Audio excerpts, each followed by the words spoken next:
10वीं क्लास अध्याय 5 जौ परक्रम।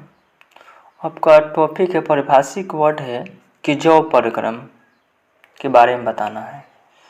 तो क्या कहता है कि वे सभी परक्रम जो संयुक्त रूप से जीवों के अनुरक्षण का कार्य करते हैं जौ परक्रम कहलाते हैं। अनुरक्षण मतलब होता है बचाव करना। ठीक है। जौ परक्रम को कितने पार्ट में बांटा गया जी? चार प्रकार से बांटा गया है। पहला का नाम है पोषण, दूसरा का नाम है श्वसन, तीसरा का नाम है वहन, चौथा का नाम है उत्सर्जन। ये क्या है? जौ परक्रम के चार क्या है पार्ट में इसको बांटा गया है। अब देखिए पोषण के बारे में हम लोग पढ़ लेते हैं। तो पोषण क्या कहता है? भोजन ग्रहण करना, पचे भोजन का अवशोषण एवं शरीर द्वारा अनुरक्षण के लिए उसका उपयोग पोषण कहलाता है। पोषण के आधार पर जीवों को दो समूहों में बांटा जा सकता है। देखिए पोषण एक कहता है कि स्वपोषी पोषण, दूसरा है विषमपोषी पोषण।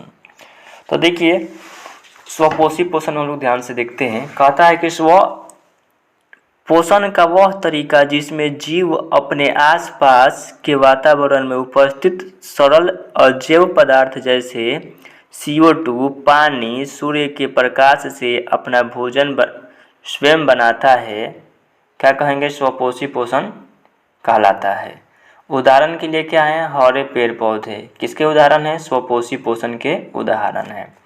अब इधर पार्ट देखते हैं तो कहता है कि विषमपोषी पोषण क्या कहता है कि पोषण का वह तरीका जिसमें जीव अपना भोजन स्वयं नहीं बना सकता बल्कि अपने भोजन के लिए अन्य जीवों पर निर्भर होता है, क्या कहलाएगा? विषमपोषी पोषण कहलाएगा। उदाहरण के लिए क्या कहेंगे? मानव व अन्य जीव। स्वपोषी पोषण के बारे में लोग पढ़ते हैं। कहता है कि स्वपोषी पोषण हरे पौधों में तथा कुछ जीवाणुओं जो प्रकाश संश्लेषण करते हैं में होता है। अब कहता है प्रकाश संश्लेषण के बारे में हम लोग क्या जानते हैं? बता रहे हैं यहाँ पर वह परक्रम जिसमें स्वपोषी बाहर से लिए पदार्थों को ऊर्जा संचित रूप में परिवर्तित कर देता है। ये पदार्थ कार्बन डाइऑक्साइड तथा जल के रूप में लिए जाते हैं जो सूर्य के प्रकाश तथा क्लोरोफिल की उपस्थिति में कार्बोहाइड्रेट में परिवर्तित कर दिए जाते हैं। यहाँ पर बोलता है कि C6CO2 प्लस 12H2O एरो मार्ग, ऊपर क्या है? क्लोरोफिल, नीचे क्या है आपका? सूर्य का प्रकाश, बन क्या गया? C6H12O6 plus 6O2 plus 6H2O, ये आपका बन चुका। अब देखिए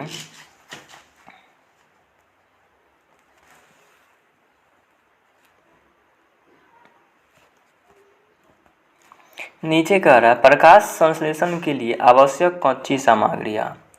तो क्या होगा जी? सूर्य का प्रकाश, क्लोरोफिल, कार्बन डाइऑक्साइड, स्थलीय पौधे इसे वायुमंडल से प्राप्त करते हैं, जल अस्थायी पौधे जड़ों द्वारा मिट्टी से जल का अवशोषण करते हैं। ठीक है, ये क्या है? प्रकाश संश्लेषण के लिए कच्ची सामग्रियाँ है। सूर्य का प्रकाश, क्लोरोफिल, कार्बन डाइऑक्साइड और जल है। अब देखिए इसके बाद है आपका प्रकाश संश्लेषण के दौरान निम्नलिखित घटनाएं होती है। तो घटनाएं क्या होगी? क्लोरोफिल द्वारा प्रकाश ऊर्जा को अवशोषित करना। अब दूसरा पॉइंट कहता है कि प्रकाश ऊर्जा को रासायनिक ऊर्जा में रूपांतरित करना तथा जल अणुओं का हाइड्रोजन तथा ऑक्सीजन में अपघटन। तीसरा पॉइंट कहता है कि कार्बन डाइऑक्साइड का कार्बोहाइड्रेट में अपचयन। ठीक है। अब कहता है रंध्र के बारे में पढ़ना है। तो रंध्र क्या बता रहा है? रंध्र के बारे में कि पत्तियों की सतह पर जो सूक्ष्म छिद्र होते हैं उन्हें रंध्र कहते हैं। रंध्र के मुख्य कार्य क्या हैं? तो प्रकाश संश्लेषण के लिए गैसों का अधिकांश आदान प्रदान इन्हीं छिद्रों के द्वारा होता है। दूसरा पॉइंट कहता है कि वाष्पोत्सर्जन प्रक्रिया में जल रंध्रों द्वारा निकल जाता है। यहाँ पर देखिए सहायक कोशिकाएं, यहाँ पर अधिक चर्म कोशिकाएं, द्वार कोशिका, रंध्र छिद्र। देखिए कहता है कि रंध्र पत्ती की सतह पर सूक्ष्म छिद्र श्वसन गैसों के विनिमय और वाष्पोत्सर्जन के लिए खुले बंद होते हैं। अब देखिए जी नीचे बोल रहा है कि विषमपोषी पोषण के देखिए प्रकार कितने हैं, तो 3 प्रकार हैं। एक कहता है कि प्राणी संपोषण, दूसरा कहता है कि मृतजीवी पोषण, तीसरा कहता है कि परजीवी पोषण। देखिए ध्यान से, तो हम लोग क्या पढ़ेंगे, प्राणी संपोषण में पढ़ते हैं। तो कहता है कि इसमें जीव संपूर्ण भोज्य पदार्थ का अंतर्ग्रहण करते हैं तथा उनका पाचन शरीर के अंदर होता है। उदाहरण के लिए अमीबा, मानव।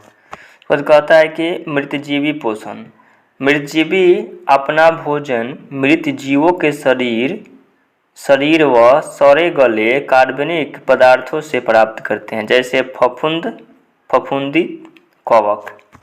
अब हम लोग क्या पढ़ेंगे, परजीवी पोषण। तो कहता है कि परजीवी अन्य जीवों के शरीर के अंदर या बाहर रहकर उनको बिना मारे उनसे अपना पोषण प्राप्त करते हैं।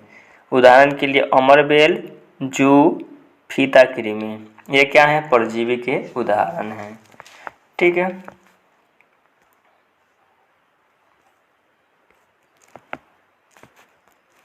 अब चलते हैं नेक्स्ट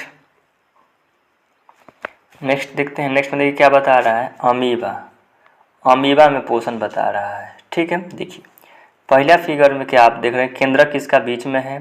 ठीक है, यहाँ पर क्या खाने वाली क्या है, कण है, खाने की कण यहाँ पर आपको दिखाई दे रहा है। ठीक है, भोजन को अपने पादप की सहायता से घेर लेता है। देखिए यहाँ पर चोंच बढ़ा है ना, चोंच टाइप का। अब देखिए दूसरा फिगर में देखिएगा, देखिए चोंच देख रहे हैं कितना बढ़ गया, पूरा घुमाव करके घेर लिया रखा है इसको। तो क्या कहते हैं, पादप कुतपाद में घेर रखा है। खाद्य रिक्तिका में कुछ जगह यहाँ पर बचा रखा है। अब देखिए तीसरा पॉइंट कहता है, देखिए यहाँ पर पूरा घेर के बैठा है। कहता है कि खाद्य रिक्तिकाएँ, खाद्य कण। कहता है कि इसमें खाद्य रिक्तिका में जटिल पदार्थों का विघटन सरल पदार्थों में किया जाता है। ठीक है, बचा हुआ अपना कोशिका को सतह की ओर गति करता है। यहाँ पर देखिए चौथा पॉइंट, ये पूरा इसको अंदर मंगा दिया है। ठीक है, कहता है कि ये पदार्थ शरीर से बाहर निष्कासित कर दिया जाता है, बाद में क्या हो जाएगा, निष्कासित हो जाएगा। अब हम लोग क्या पढ़ेंगे, पैरामेशियम में पोषण। तो पैरामेशियम क्या बोला, पैरामेशियम यहाँ बोल रखा है।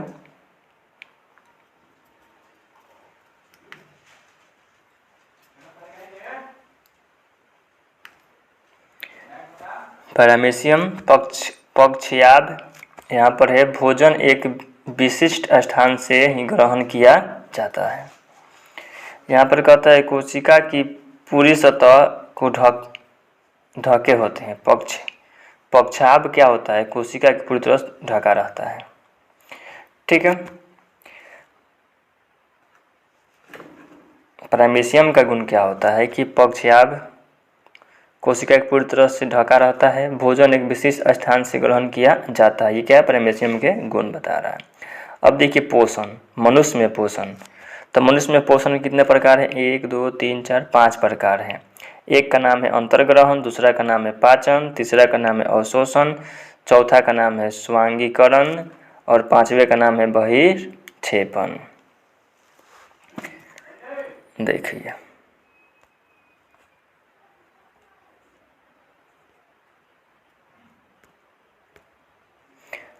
अब देखिए आहार नाल मूल रूप से मुंह से गुदा तक विस्तृत एक लंबी नली है।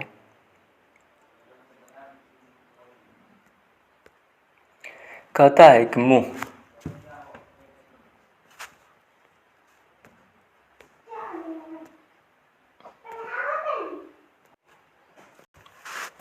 देखिए क्या कहता है,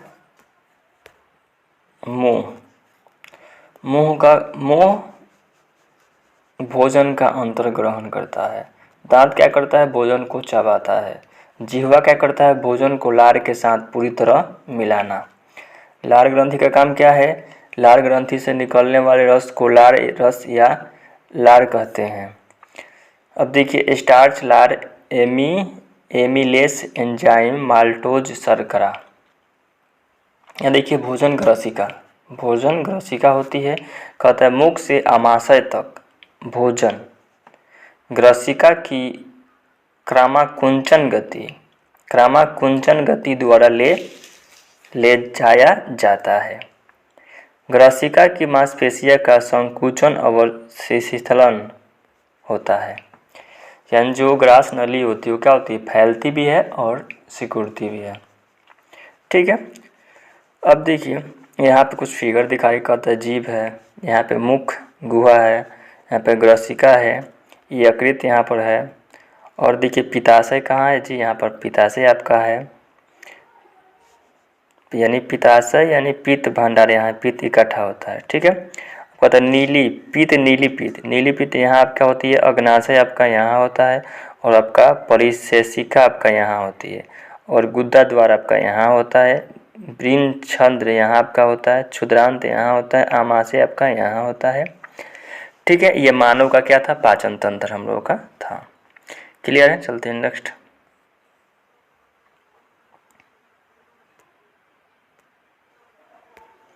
अब देखिए, अब हम कह रहे हैं आमाशय के बारे में हम लोग को पढ़नी है।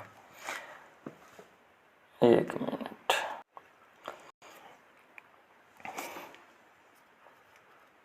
देखिए, हम लोग को पढ़नी है क्या? आमाशय पढ़नी है। आमाशय तो आमाशय क्या कहता है? इसमें जठर ग्रंथियाँ पाई जाती है, एक पेप्सिन, हाइड्रोक्लोरिक अम्ल और आपका श्लेष्मा। कहता है पाचक एंजाइम, अम्लीय माध्यम आमाशय के। यहाँ देखिए, प्रोटीन तैयार करता है आंतरिक स्तर। तो इसको हम एक क्या पढ़ेंगे? पेप्सिन क्या है? तो पाचक एंजाइम का पाचन करता है। हाइड्रोक्लोरिक अम्ल क्या करता है?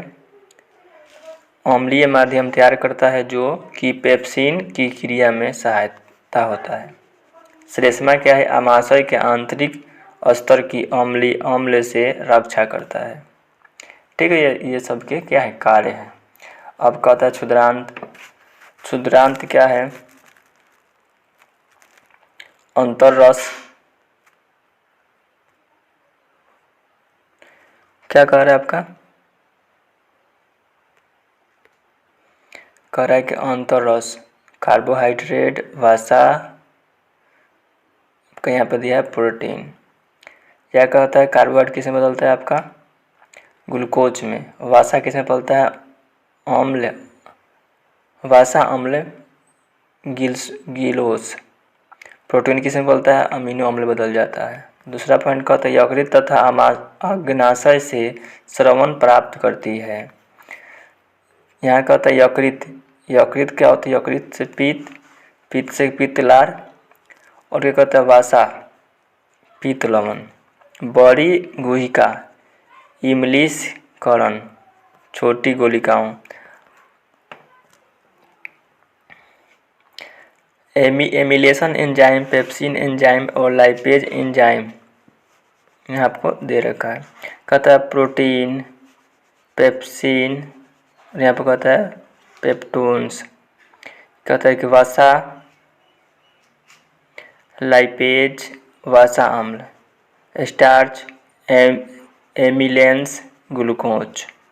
कहता है दीर्घ अवशोषण का सतही क्षेत्र बढ़ा देता है। दीर्घ रोम का काम है अवशोषण का सतही क्षेत्रफल बढ़ा देता है। पांचवा पॉइंट कहता है क्षुद्रांत, जल का अवशोषण वर्ज्य पदार्थ गुदा द्वार शरीर से बाहर कर दिया जाता है।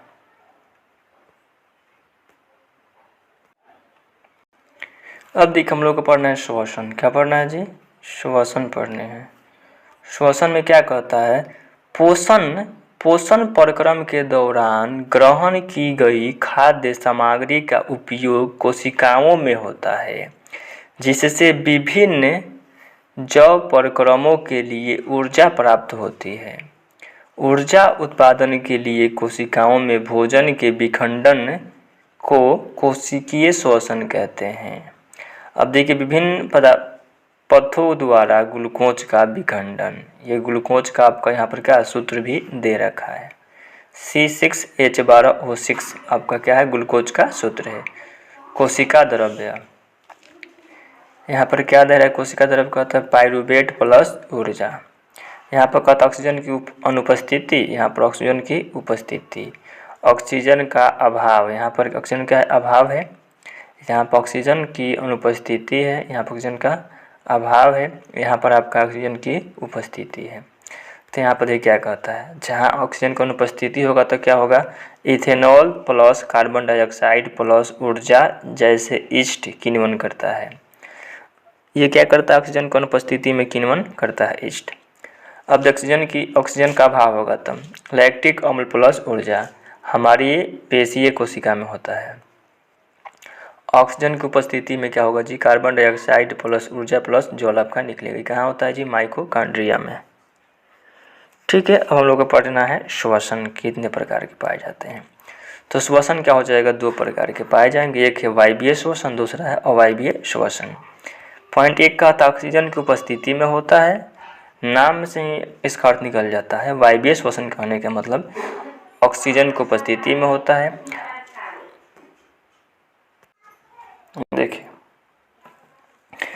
दूसरा का नाम है अवायवीय श्वसन, ऑक्सीजन की अनुपस्थिति में होता है। दूसरा पॉइंट कहता है ग्लूकोज का पूर्ण उपचयन होता है, कार्बन डाइऑक्साइड पानी ऊर्जा मुक्त होती है।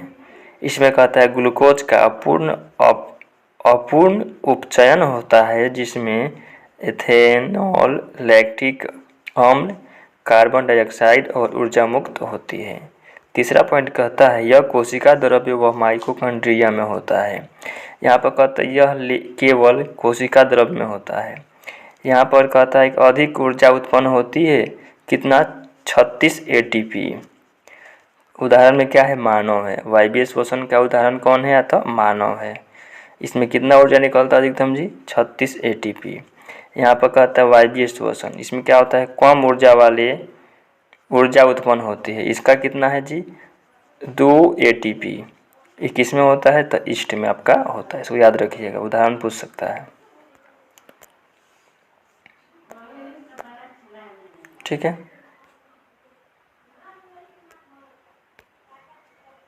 अब देखिए पढ़ना है मानव तंत्र। मानव तंत्र में होता क्या है, नासाद्वार होता है, ग्रसनी होता है, कंठ होता है, श्वासन नली होता है, श्वसनी होता है, श्वसन नीलिका होता है, फुफ्फुस यानी फेफड़े, कुपिका कोश होता है, रुधिर वाहिकाएँ होती है, जो कि देखिए यहाँ पर फिगर के माध्यम से इसको आपको समझा रखा है। ठीक है, चलते हैं इसके नेक्स्ट।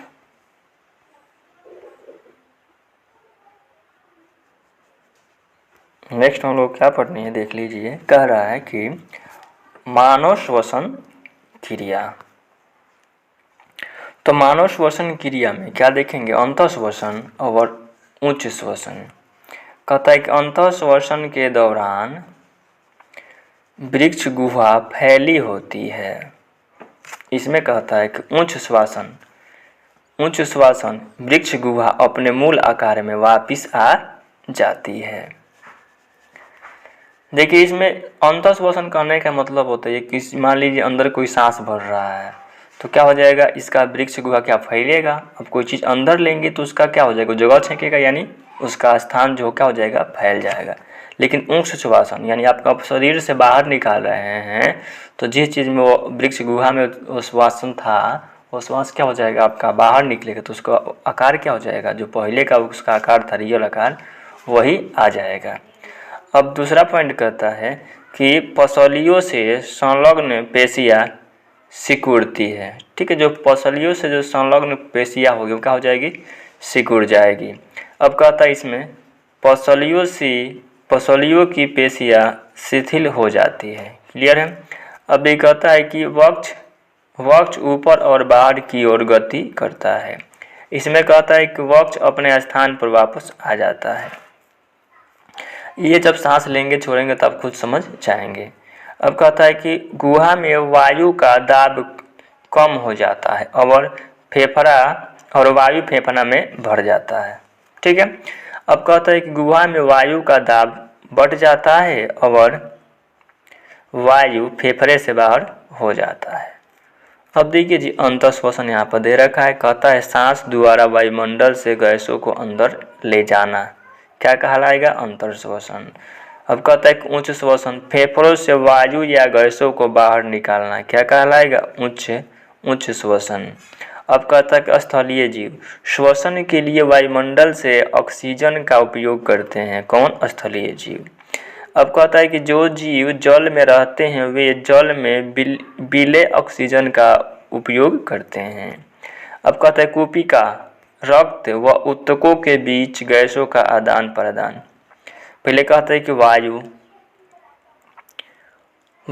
यानी वायु यहाँ बोल रहा है कि O2 समुद्र से, कूपिका रक्तवाहिका O2 यानी ऑक्सीजन RBC में हीमोग्लोबिन के साथ मिलकर HbO2 बनाती है, हीमोग्लोबिन बनाती है। क्या बनाती है? हीमोग्लोबिन बनाती है।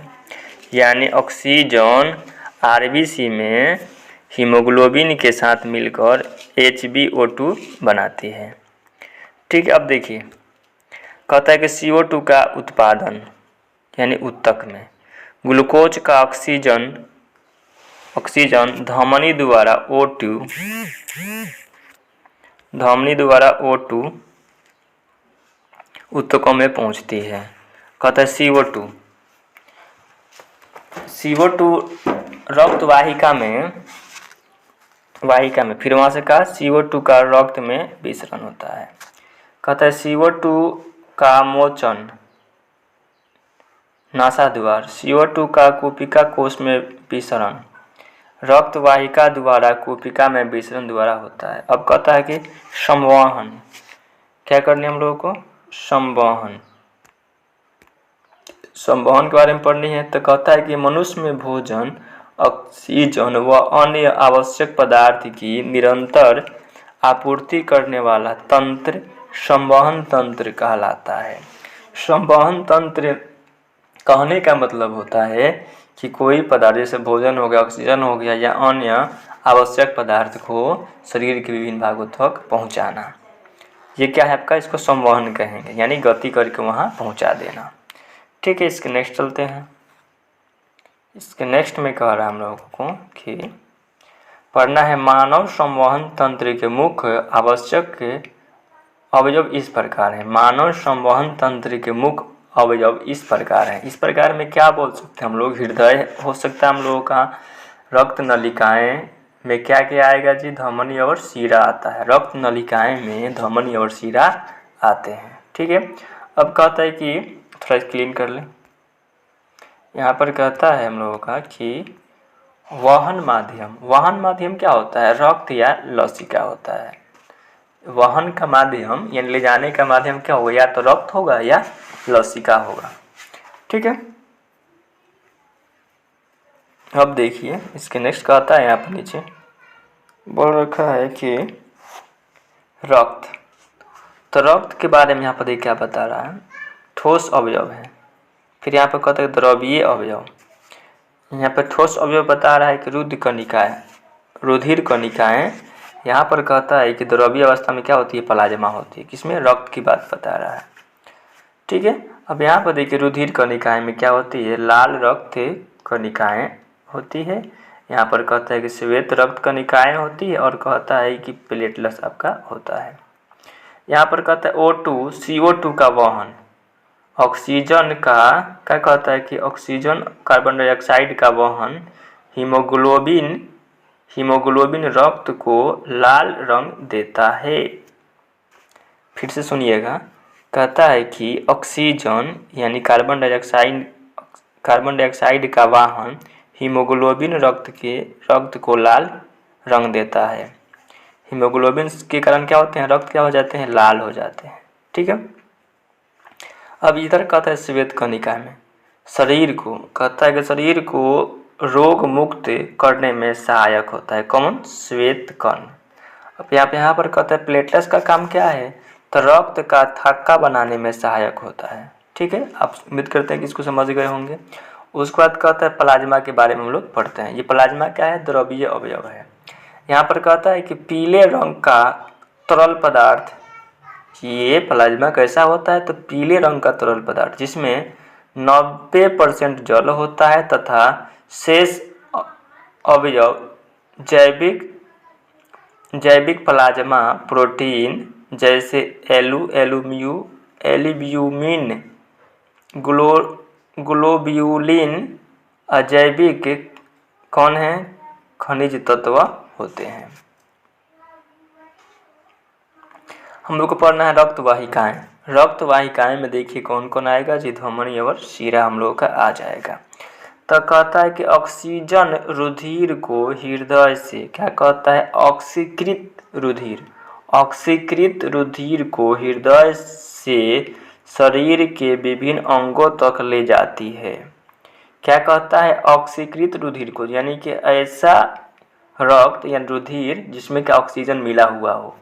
तो वही कहता है कि ऑक्सीकृत रुधिर को हृदय से शरीर के विभिन्न अंगों तक ले जाती है। कौन ले जाता है जी? धमनी ले जाता है। इसके अपवाद में कौन आएगा जी? फुफ्फुस धमनी इसका अपवाद है। क्लियर है? अब देखिए शिरा के बारे में पढ़ते हैं। कहता है कि शिरा का काम क्या है? तो शिरा विभिन्न अंगों से अनाक्सीकृत रुधिर, यानी ऐसा जिसमें रक्त जिसमें क्या ऑक्सीजन की मात्रा न हो, उसमें किसकी हो? कार्बन डाइऑक्साइड की मात्रा हो। वही यहाँ पर कह रहा है कि अनाक्सीकृत रुधिर, यानी कहता है कि शिरा विभिन्न अंगों से अनाक्सीकृत रुधिर एकत्र करके वापस हृदय में लाती है। इसका भी अपवाद है। अपवाद का है? फुफ्फुस शिरा। वहाँ पर था फुफ्फुस धमनी था, यहाँ पर था आपका फुफ्फुस शिरा था।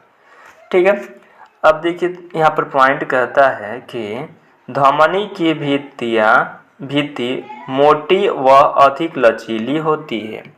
अब कहता है शिरा की भित्ति कम मोटी और वह कम लचीली होती है। अब कहते हैं कि वाल्व नहीं होते। क्या नहीं होते? वाल्व नहीं होते। उसके बाद इसमें कहता है कि वाल्व होते हैं। यहाँ कह रहा है कि यह सतही नहीं होती, ऊतकों के नीचे पाई जाती है। ये कहते ये सतही होती है।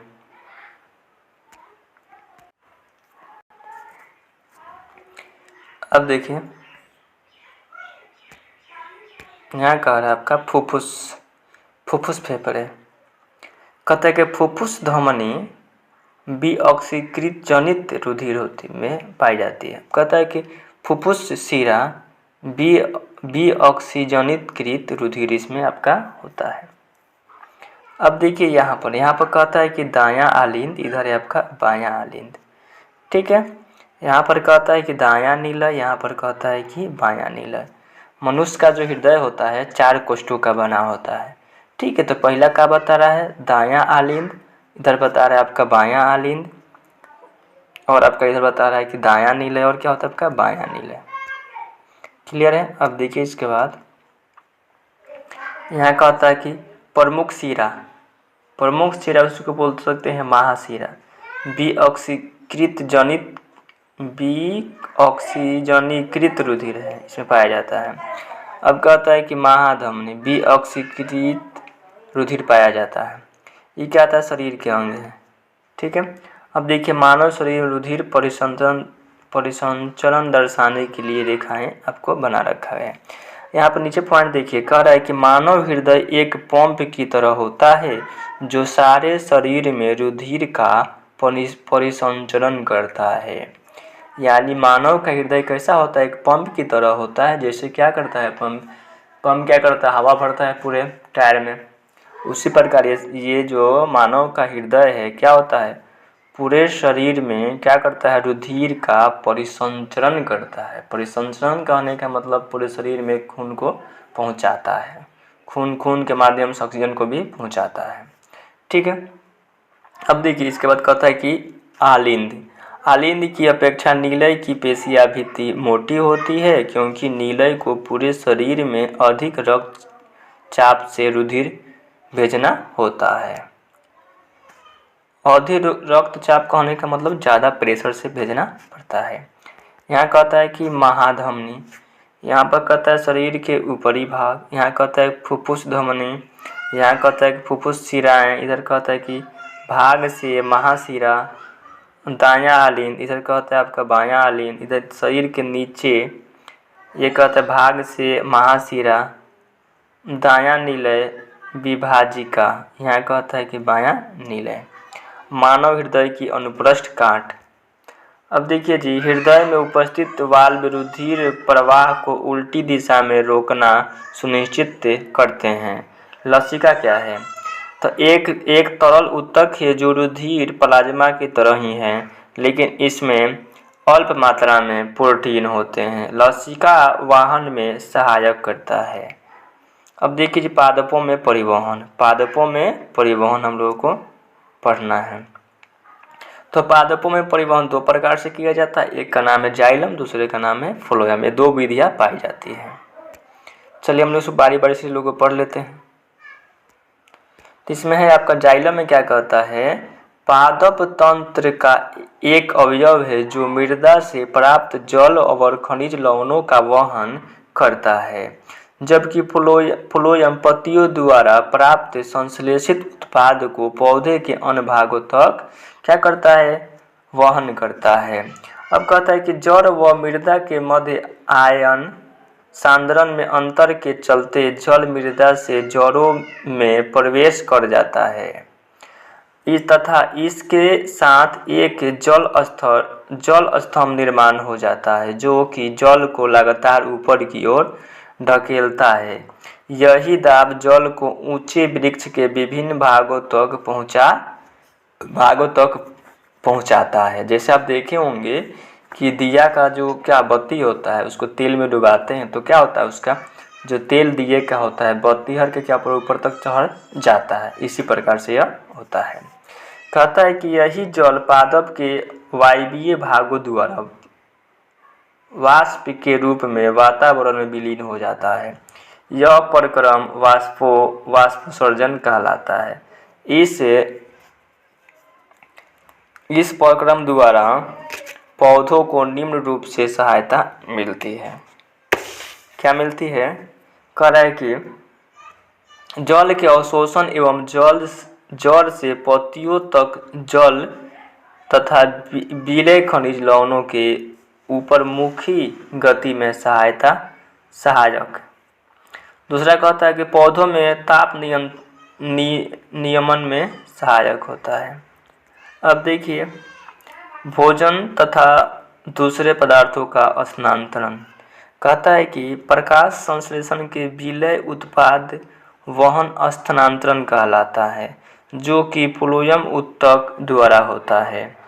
स्थानांतरण पत्तियों से पौधों के शेष भागों में ऊपरी मुखी तथा अधोमुखी दोनों दिशाओं में होता है। यहाँ पर कहता है कि फ्लोएम द्वारा स्थानांतरण ऊर्जा के प्रयोग से पूरा होता है, अतः सुक्रोज फ्लोएम ऊतक में एटीपी ऊर्जा के प्रसंस्करण द्वारा स्थानांतरित होता है। इसके बाद हम लोग को पढ़ना है कि मानव में उत्सर्जन। क्या पढ़नी है? मानव में उत्सर्जन। बस थोड़ा हमारा और है। क्या पढ़ने हम लोग को? मानव में उत्सर्जन। कहता है कि वह जैव प्रक्रम जिसमें जीवों में उपापचयी क्रियाओं में जनित हानिकारक नाइट्रोजन युक्त पदार्थ का निष्कासन होता है, उत्सर्जन कहलाता है। फिर से सुन लीजिएगा क्या कह रहा है कि मानव में उत्सर्जन वह जैव प्रक्रम जिसमें जीवों में उपापचयी क्रियाओं में जनित हानिकारक नाइट्रोजन युक्त पदार्थ का निष्कासन होता है, उसे क्या कहते हैं? उत्सर्जन कहते हैं। एक कोशिक जीवों में इन अपशिष्ट पदार्थों को शरीर की सतह से जल में विसरित कर देते हैं। अब कहता है कि मानव उत्सर्जन तंत्र में उपस्थित अंग निम्न हैं। देखिए, मानव उत्सर्जन तंत्र में उपस्थित अंग कौन कौन है जी? यहाँ पर कहता है कि एक जोड़ा वृक्क पाया जाता है। मानव का उत्सर्जी अंग क्या होता है? वृक्क, यानी एक जोड़ा वृक्क। कहता है कि एक जोड़ा मूत्रवाहिनी पाया जाता है। कहता है एक मूत्राशय होता है, एक मूत्र मार्ग आपका होता है। कि यहाँ देखिए फिगर में आपको दिखा रखा है। यहाँ पॉइंट कहता है वृक्क में मूत्र बनने के बाद मूत्रवाहिनी से होता हुआ मूत्राशय में एकत्रित होता है। ठीक है, अब देखिए मूत्र बनने का उद्देश्य रुधिर में से वर्ज्य पदार्थों को छानकर बाहर करना है। अब कहता है वृक्क में मूत्र निर्माण प्रक्रियाएं। कहता है वृक्क की संरचनात्मक व क्रियात्मक इकाई विक्राणु कहलाती है, यानी इसी को बोलते हैं नेफ्रॉन भी बोलते हैं। कहता है विक्राणु के मुख्य भाग इस प्रकार हैं। एक कहता है कि कोशिका गुच्छ होता है, उसी को बोलते हैं ग्लोमेरुलस। यह पतली भित्ति वाली रुधिर कोशिकाओं का गुच्छा होता है। अब कहता है कि वोमन संपुट। तीसरा कहता है कि नलिका आकार भाग। चौथा कहता है संग्राहक वाहिकाएं। यहाँ कहता है वृक्क में उत्सर्जन की क्रिया विधि।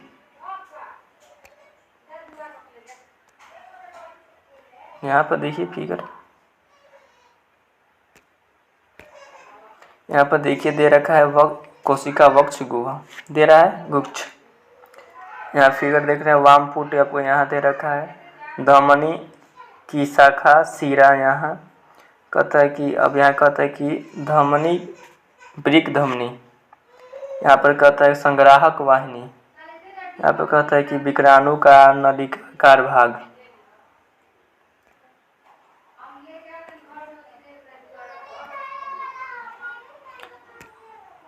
अब देखिए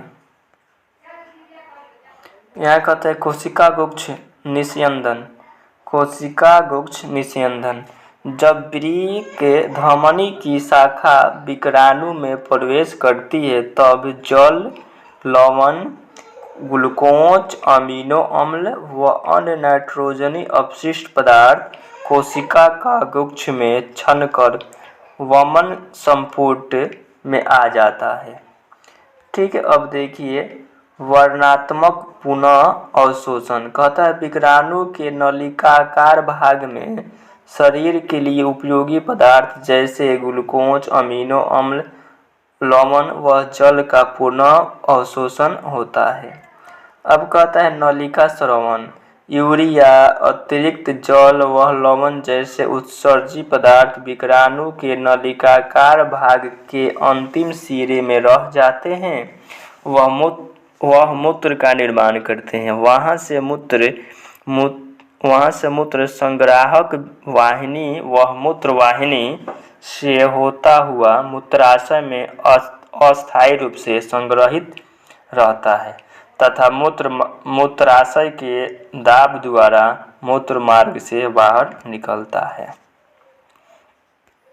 चलते हैं नेक्स्ट, थोड़ा बस अंतिम टॉपिक है। अंतिम टॉपिक हम लोग क्या है, कहता है कि क्या कहता है कृत्रिम वृक्क। कृत्रिम वृक्क यानी बनावटी वृक्क कैसी होती है तो इसके बारे में लोग पढ़ेंगे। कहता है कि कृत्रिम वृक्क इसी को बोलते हैं अपोहन।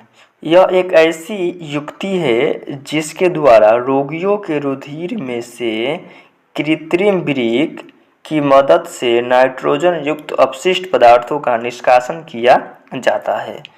प्रायः एक स्वस्थ वयस्क में प्रतिदिन 180 लीटर आरंभिक निस्यंदन वृक्क में होता है, जिसमें से उत्सर्जित मूत्र का आयतन 1 लीटर से मतलब 1 लीटर 200 ग्राम होता है। कहता शेष निस्यंदन वृक्क नलिकाओं में पुनः अवशोषित हो जाता है। यहाँ पढ़ना है पादपों में उत्सर्जन। कहता है कि पादप वाष्पोत्सर्जन प्रक्रिया द्वारा पादप अतिरिक्त जल से छुटकारा पाते हैं। कोई एक नंबर यहाँ पूछ सकता है कि वाष्पोत्सर्जन प्रक्रिया द्वारा पादप अतिरिक्त जल से छुटकारा पाते हैं, कि पूछेगा कि पादप अतिरिक्त जल से छुटकारा कौन विधि से प्राप्त पाते हैं, तो क्या कहेंगे वाष्पोत्सर्जन। अब कहता है कि बहुत से पादप अवशिष्ट पदार्थ कोशिकीय रिक्तिका में संचित रहते हैं। अन्य अपशिष्ट पदार्थ रेजिन गोंद के रूप में पुराने जाइलम में संचित रहते हैं। कहते पादप कुछ अपशिष्ट पदार्थों को अपने आसपास मृदा में उत्सर्जित करते हैं। इतना ही हम लोग क्या होता है टॉपिक कंप्लीट होता है।